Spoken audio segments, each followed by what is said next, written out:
When kids just won't listen, parents often feel stuck between two choices: to give in or get angry. It's exhausting.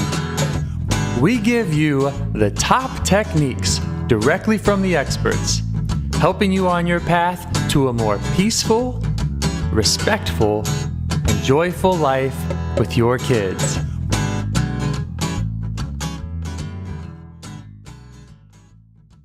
So for you today, Krysten Taprell is our guest. She is a psychologist from Australia, and she has worked with children and families for 20 years. She's implementing social and emotional learning programs in primary schools, and she authored a children's book about coping with nightmares, which will be released this year. There's a lot to learn from her. In this conversation, we talked about understanding a child's brain development. We talked about valuing kids' feelings as people like the rest of us, co-regulating with kids during tantrums, very useful information. And I learned a new trick to help calm down a child. We also talked about using rewards charts effectively and got into that conversation about rewards and punishments. This is great information to have. So I hope you enjoy my conversation with Krysten Taprell as much as I did. Here we go. Krysten Taprell, right? Yes. Welcome to the show. Thanks, James. All right. Well, thanks for joining us today. Let's get on into the questions. My first and favorite is, what is it that you love most about working with kids? Oh, what do I love? So many things. I've always worked with children. I don't actually never thought that I would work with kids, but when I started, I just love it so much. I love that it's so unpredictable, and you have to be creative and so much fun. And I also love that you can see change in kids quite quickly, and as they grow and develop and mature, you can see them changing and being able to develop as well. So it's always fun. Yeah, and this might be an overlapping question, but what would you say is the main thing that you've learned from working with them? Well, look, a lot has changed in the last 20 years of working with kids. When I first started, it was very much children's behaviour needed to be controlled, and you just needed to be firm and consistent, and the kids would get into line. And I think what I've learned over the years is that kids are people. They're not people in progress. We shouldn't be trying to just direct them to be good adults. They're already people. They already have feelings. They already should be validated and respected. And I think what I've also learned is that we as adults sometimes have expectations on children that is much higher than we have on ourselves. So, we all have bad days. We all have something go wrong and snap at someone else. But if a child does that, then they're sent to time out, or they're punished for being human, which is just not fair.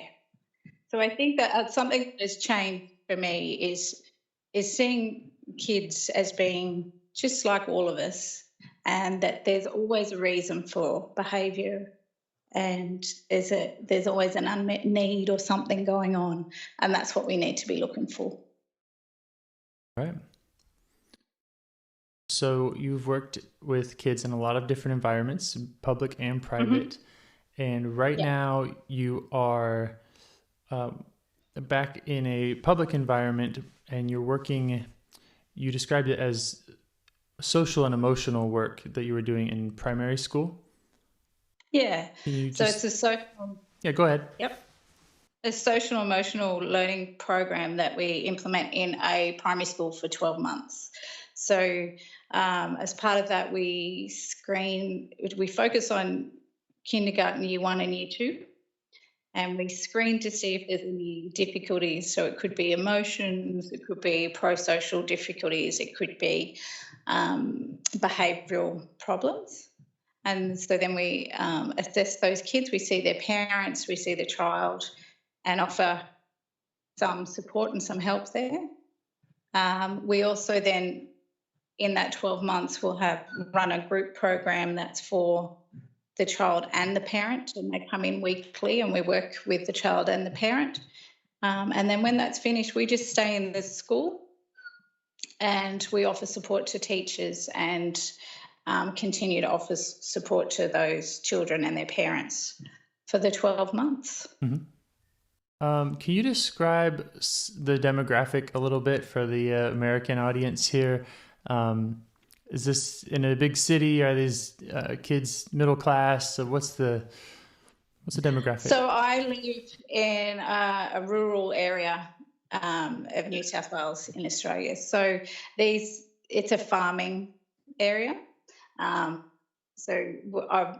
town that I live in, not everyone is from a farm, but there are lots of kids that are from a farm. So, so it is a rural community, not a big city. We don't have a lot of services. There's not a lot of places to refer these kids to. Sometimes if they need extra support, they may, like medical services, they may need to travel 2 hours to get to the closest service there. So we sort of have to do a bit of everything. Is the rural population, are they lower on the socioeconomic rung than the city folks? It's an unusual place to live because there are some that are actually really very well off, but there is also the other end of the spectrum as well. So we have a good range. And you said that you're trying to catch kids in kindergarten, year 1 and year 2. Why those ages? Well, the program is an early intervention program. So the idea is that we get in early, and if we're able to help and put some services into place or give some strategies early on, then hopefully they're not going to have the same difficulties later on, that it's not going to develop. So we're trying to catch things before they get too big, basically. Yeah. And sorry for the kind of layman questions, but are you catching, something that would be a diagnostic, disability, or are you available for kids who are just having a tough time? Are they also? They're also, yes, they're all of that. So we do. It's an interesting program because we're picking up kids that, they may just need to see a speech therapist. No one's maybe thought that they could have a receptive language disorder, or we do see kids that are possibly on the autistic spectrum, so we refer them to be assessed further. So there is that, and definitely you see the kids that probably have ADHD. So that does come up, but we also are seeing the kids that just struggling a little bit with some friendships, or just struggling a little bit with being able to manage their emotions, or it comes up that there's some difficulties at home, and so we can sort of help that once that comes up. So both is the diagnostic and the ones that we can refer on, but the good thing is that we stay in the school for 12 months. So even the ones that are just having a little bit of a rough time, we're there to help guide them through as well. That's nice to hear. I sometimes worry that all the resources are only being focused on the very, the outliers are. Yeah. It's nice to know that at least there's services for all kinds of struggles. Well, because we know that these kids that are maybe just having a few struggles early on, if we don't do anything about it, it will probably turn into something that is more difficult and going to need more services. So if we can get in early, hopefully that won't happen. Are you in the classroom with the kids, or are you? I can be. So, yeah, I just stay at the school. So I do classroom observations, and I can help the teachers with some strategies as well. Or I can take the kids out and do something with them as well. Well, let's talk about some of those strategies for those ages: kindergarten, first grade, second grade. What are the main challenges that you find with the average kid, let's say? Yeah. Yeah. Look, I think one of the biggest issues with most kids and what is seen as behavioural problems or not listening or not doing it they're told is that nobody thinks to ask the child why. Um, and there's usually a reason. Kids don't just want to muck up for the sake of it. They're not just out to annoy you. No kid wakes up in the morning going, now how can I just destroy their day today? It's there's something that's happened. There's a reason for it. I can think of an example of a kid that I worked with, and we worked with the parents as well. And the mother was so frustrated that it was an 8-year-old boy. He wouldn't have a shower. He wouldn't go and have a shower. And she would just be constantly asking him to go have a shower. He'd still be playing his video games. It would get to the point where she would be yelling and then wait till Dad gets home, and then Dad would literally pick him up and put him in the shower. And no one had thought to ask him why. So when I was talking to him, so what's the issue? What's the problem with having a shower? And it was because they made him have a shower with his younger brother. And he was 8. He was starting to want a bit of privacy, and it would annoy him, and he just didn't want to be in there with his brother. So no one had stopped to say, okay, why is this a problem? Why can't? And as soon as we could say, all right, okay, so that's the issue. So what can we do about that? What do you think we could do? And then set up a time. Now, I'm not saying that he had a shower perfectly every night, but at least there was something that you could talk to him about, and there was a way that you could problem solve with him on what to do. When you gathered that information from the kid, were the parents in the room too getting that information, or are you now? Unfortunately, they weren't at the time. It was in our group program, and Mum would normally have been there, but she wasn't there that day. But we did then get her involved and tell her this is what's happening. Got him to say this is why I don't like having the shower, and we were able to work that out. But that was not the only thing that happened. Like, we had to, once she could understand his feelings, we had to really change Mum's mindset as well, because it was just, I've asked him to go have a shower, he needs to just go and have it. Right.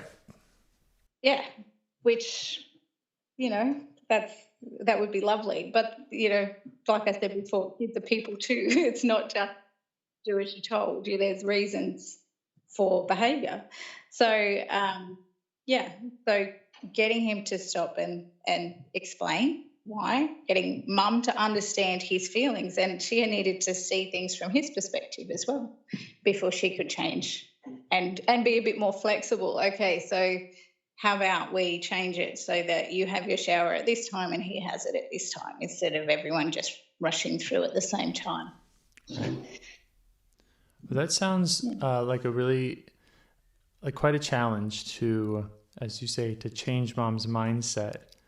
And this show isn't explicitly designed to talk about that, but I'm picturing you getting that information from the child in 5 minutes. That's why he doesn't want to have the shower. And I'm wondering, I'm just making that up. I don't know how long you sat and talked with him about that, but to change the patterns of a parent, to change how things go in a home. Yeah, and it took a little bit more than that too, because he'd also gotten used to playing his video games much longer than he needed to have a shower. So then there is sort of you do still, if it's I think if we first get the kids, if we explain our situation first, we need you to have a shower, and then ask them, why is this difficult for you? What's going on? I don't understand. Can you explain it to me? And we got his perspective. Then try and get each other to understand. Okay, so I understand that this is really embarrassing for you when he's there. It must be really frustrating. Okay, can you understand that I need you to have a shower because everybody needs to have showers. So it's frustrating for me when you won't. So everybody's understanding where everyone is, and then problem solve together. That's your start. But that's your ideal.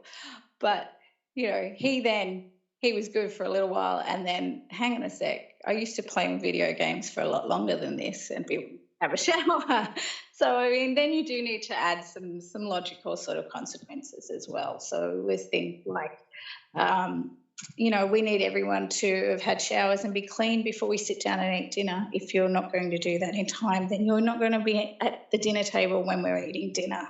That's, so that was just a logical consequence for him. And eventually he said, okay, maybe if I go have a shower, I'll be able to have dinner with everybody and still get to go on the video games another time. Yeah. You started with the kind of ever important step of asking the child what's going on with them and why there's a problem. Rather than, I think a lot of us feel like, because if we don't understand, the child's mind, that we need to learn a lot or figure out a lot or read a bunch of books to understand, child psychology, to crack the code. And that's a great place to start, is just ask the child. Maybe just ask them. They usually will tell you. I think for adults, sometimes it doesn't make a whole lot of sense. So there is an understanding that just because that doesn't make sense to me doesn't mean that it doesn't make sense to them. And, just because that's not important to me doesn't mean that's not important to them. So it's valuing their feeling. It's valuing their feelings, even though they're not our values. So, I could give an example of a younger child. Excuse me. So say a really young child, say 2 or 3. Now, if there were 2 kids that were in that age and you gave one of them a biscuit and the other one a broken biscuit, still 2 halves. Yes. Yeah. What's going to happen? The child with the broken biscuit is going to be just overwhelmed with emotion, and while the other one says, "Hey, how come he got 2?" Yeah, that's right. So, and that's where there is some understanding about brain development that you need to take into consideration. So the first part of our brain that develops is the primitive part. So that's the fight, flight, and freeze part of the brain. The next part that's developing is the emotional part of the brain, the limbic brain, which is where, your 2 and 3-year-olds live in most of the time. And then there's your frontal cortex, which is your problem solving, your logical brain. Now, kids, no matter what age, will go in between all of those, also will adults, but children, and sometimes you have to meet them where they're at. So if they're in their limbic brain, where they're just overcome with emotion, they're, on the floor screaming, crying, well, you're not going to be able to problem solve with them about what they're going to do. So no matter what age, that's not the time and that's not safe. But it's also understanding. So for a 2 or 3-year-old, they got a broken biscuit. That's not fair for them. They can't see that is the same. That's the same amount. So in that situation, all you can do is try and co-regulate with that kid. Try and help them to calm by you being calm. A good little trick is if you've got a kid who's sort of really having a meltdown, is just putting your hand on their diaphragm. If you If you put your hand on their diaphragm, they automatically will start to breathe from their diaphragm. So it helps their breathing to slow down. Oh, It's not going to happen instantly. I'm gonna pause you there. Okay, so Yeah. co-regulate. First time we've heard that one on the show. So Oh, okay. co-regulating, you're saying means that if the child is, let's say, having a tantrum, kicking and screaming, Mm. that you're saying that by the adult showing calm, Yeah, that will could help the it child. does Okay.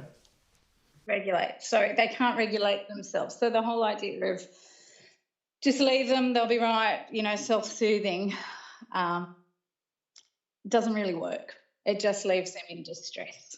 And they're not able to calm themselves. They need you to help calm. Now, obviously, if you are worked up yourself, that's not great. You might need to go for a few minutes and calm as much as you can. But it's amazing if you have a young child who is absolutely in complete meltdown, if you say, "Would you like a hug?" More often than not, they do want a hug. Sometimes they'll scream and say no, and that's okay. They're allowed to say no. You don't have to force a hug on them. But um, they're they're distressed. They're struggling. They need some help. So it doesn't mean that you're reinforcing behaviour. It just means you're helping them to calm. So then you can talk about what happened and what needs. So even with a 2 or 3 year old with a broken biscuit, when they're calm, you can try to talk to them about it afterwards, but not when they're in a meltdown. Right. And then you mentioned the hand on the diaphragm. Yeah, it's a good So, little trick. so help me out here. Help me out here. Help me find my diaphragm here so I can So figure out where how this your works. so if you follow your ribs up to where they meet, if you put your hand just below there, that's your diaphragm. If you put your hand on there, you'll automatically start to breathe from your diaphragm. So breathing techniques are fabulous. They absolutely are wonderful, and I use them all the time. But if a child is in a meltdown, unlikely that you're going to get them to do box breathing or any other type of breathing technique. But if you just put your hand on their diaphragm, you will start to breathe from there. So it's not a magic wand. It's not going to happen instantly. But as they slowly start to breathe, that will help them calm. Right. Good. It's good to have those tips and tricks that people just might not ever really think about or figure out on their own. And then when they see someone else doing it, it does feel like a magic wand. I'm going to go ahead and just kind of see if I can summarize some of the stuff you've been telling me here. Important to ask the child what's going on with them. Then you talked about sitting down and explaining what you need as the adult, and also having them explain what they need and trying to get to kind of a mutual understanding there. Mm-hmm. And Yep. that can be done with kids younger than 8 also, right? Oh, yeah, yeah. You just need to change your language. So even younger, quite young children, you can explain that I need you to do this. This has to be done. When you don't do this, mum feels like this, or and you can ask children why they don't want to do it. And when they're young, it's going to be because they just don't want to. Okay, but we need to do it. So what do you think we can do? It's never too young to start asking the questions, to try and get them to problem solve a little bit. If they're not going to be able to do it all the time, and that's what parents are for, okay, so maybe we could try this, or maybe we could try this. How would that be? Giving kids some sort of control in the situation is always going to help. If we're just telling kids to have to do things this way all the time, you're going to butt heads, because no one likes to be told what to do all the time without any sort of control or flexibility. So if there's something that your child needs to do. Okay, so I need you to do this. Do you want to do it this time or this time? Like, do you want to do it before we do this or after this? Or, we're going to do this, then you have to do this. So that they know what's happening, that they know what it's expected, but also that you give them a little bit of control. Okay, so I can choose when I'm going to do this. And you're more likely to get them to do it if they feel that they've had some control. Nice. And then the logical consequences if all that fails, and if all else fails. Yeah, and we have covered that a good deal on this show. I want to get to some questions about your specific expertise, especially because you've been in the field. Is there some advice that you hear out there that you think people should be wary of and should not follow? Yeah, look, and like I said, things have changed a lot over the years. So there's very much time out and the naughty corner and the naughty spot and that kind of thing. It really, any punishment that you're going to use that causes disconnection with the parent, or it's not going to work. It's not going to work long term. It might work for that period, but it's not going to work long term. So putting a child in, in timeout, it's almost saying like, okay, your behaviour is not acceptable, so my love is conditional on that. So you can't be around me when you do. And that's not a message we want to give kids. I stay away from timeout as much as possible. Look, I have worked with kids that have become very violent. Obviously, you're not going to. They need some space to calm, to keep everyone safe. But in general, for most kids, timeout's not a great option. You can do time in, where you sit with the child for a time and help them calm. The parents can take time out if they need to, and that's probably a really good thing to do. So if a parent is feeling that they're incredibly frustrated, they're not going to handle this situation well, it's just going to end in yelling and probably doing things you don't want to do, well, let the parent take time out. That's absolutely fine, and come back when they're calm and able to do it. Another one that I probably would, and I would steer people away from, but I'm not saying that you never use it, are the rewards charts. So they can be good, but they have to be done well, and I just don't think they usually are. So if you're going to do a rewards chart, it really needs to be on one behaviour. It needs to be something very specific. You need to make sure that if a child has earned a sticker, you don't take that sticker away. And I hear that so often that, they were naughty, so I took all their stickers off. Well, that's not fair. They earned those stickers. So, I mean, as adults, you don't go to work and work really hard all day and then slack off for the last half an hour and not get paid. Like, we still get paid, even if we had a bit of a rough time in the last part of the day. So it's not fair to take kids' stickers away if they're in there. So I think people try and put too much on a chart. Or they have very vague expectations. So you've got to be good this many days. What does good mean? How do they have to be good? Well, that's way too general. So I just think, for the most part, we leave them unless there's one specific behaviour that you just want to reward.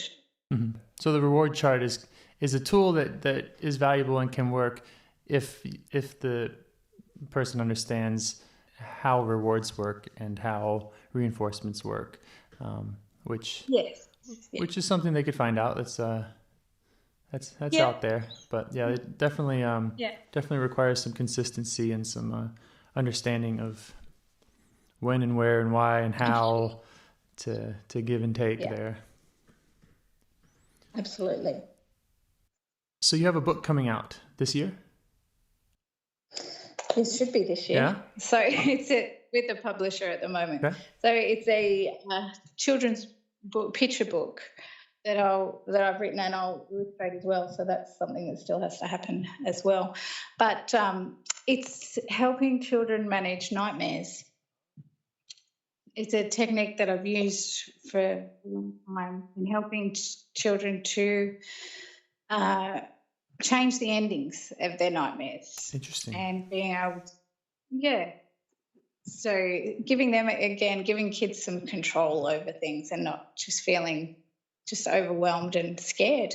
So the book goes into how dreams are just like movies in your head, and you are the director, and you can change the ending of your dreams. So that's the book's called Dream Director. Dream Director. Mm-hmm. And Yeah. what ages are you imagining getting their hands on that book and helping?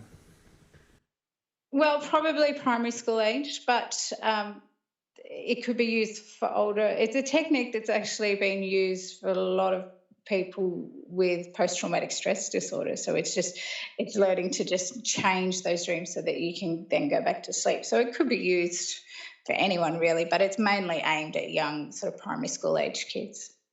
Very curious. Is this a kind of a self-authoring journaling practice, or is this something that you do right in the bed there? Can be done in the bed, yeah. So when a child wakes up and they've had a nightmare, you can say, okay, what can we do? What could we change this to? And you try and make it funny, and it then just changes their thinking from being scared to being, if you change it to something really funny, then it can change the way they think about that dream. And it usually helps them then go back to sleep. You can do it the next day. You can do it whenever, but you can do it as soon as it's happened as well. And hopefully the child then learns to be able to do it themselves. So kind of like reframing or even deliberately distorting the scary image into something less frightening. Yes. All right. Yeah. I'm looking forward to trying that. Where can we learn more about what you're up to and any events or any other products you might have for us? Well, at this stage, it's just the book coming out, but I do have a blog on my website, thetherapistparent.com. So there's a blog that I put out weekly, and I try and just put in just those tips and tricks that you pick up as a therapist along the way. So a bit like the hand on the diaphragm, or there's games that I use with kids to help them build empathy, or self-esteem building games. So they're things that I've learned over the years because of my work, but there's no reason why a parent can't do them as well. So it's not supposed to replace seeing a therapist if they do need to long term, but if for just a few ideas of some things that you could use to help. So it could be with difficulties with behaviour, it could be with self-esteem, it could be with empathy, it could be with social skills. There's just a few little tips and tricks. Nice. We'll check it out, and we will put links to that and anything else we've discussed. Do you have any favorite resources that you hand out or find yourself directing people to most? Yeah. There's a few Australian ones that you may not know about. So there's a website called Innovative Resources. They have therapy tools, but like I said, they're things that parents could use as well. So there's my favourite, they're called the bears. So they're cards with all different bears with different emotions. So they're really helpful for getting kids to recognise their feelings. So for young kids, you can ask them to show you how they feel rather than tell, because they may not be able to tell you how they're feeling. So it's it's a really good tool. Actually, I do think they have an app called the Bears, so you could do that on your phone. Okay, cool. Another psychologist over here, Dr. Justin Colson, has a website called happyfamilies.com.au. he has a lot of, he's written a lot of books, but there's a lot of free resources on there as well that are really great. He has a really good book called Time Out is Not Your Only Option. So that's another one people could look at. Okay. All right. Put links to all that. Yeah. Any parting thoughts? Anything that you wish we talked about that we didn't get around to? No, I think we covered everything. Great. I'm sure we could talk for hours, but I'll let you get on with your morning and me with my evening here. Yeah, well, have fun. Yeah, I really enjoyed the conversation, and thanks so much. Yeah, I did too. Thanks so much for your time. Thank you. All right, and everybody out there listening, we'll catch you next time.